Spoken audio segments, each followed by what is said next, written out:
Hello, tiny tots. So, dear, dear children, today we will learn the name of some birds in English and Hindi. Parrot. Parrot को हिंदी में तोता कहते हैं. Sparrow.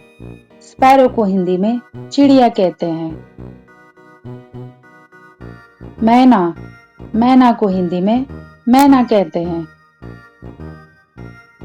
Owl. Owl को हिंदी में उल्लू कहते हैं. Crow.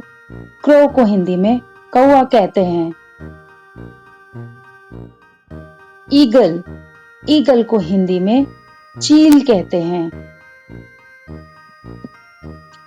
Vulture. Vulture को हिंदी में गिद्ध कहते हैं.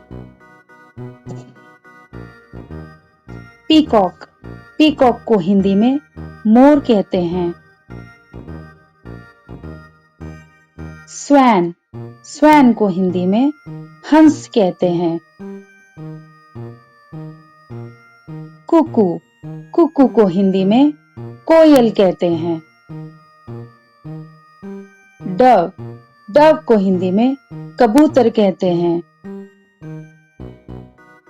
Crane. Crane को हिंदी में सारस कहते हैं. Nightingale. Nightingale को हिंदी में बुलबुल कहते हैं.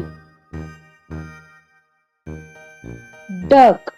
Duck को हिंदी में बतख कहते हैं. Ostrich. Ostrich को हिंदी में शुतुरमुर्ग कहते हैं. Bat. Bat को हिंदी में चमगादड़ कहते हैं. So, if you like this video, please give it a like and subscribe to our channel for more fun and learning. Thanks for watching.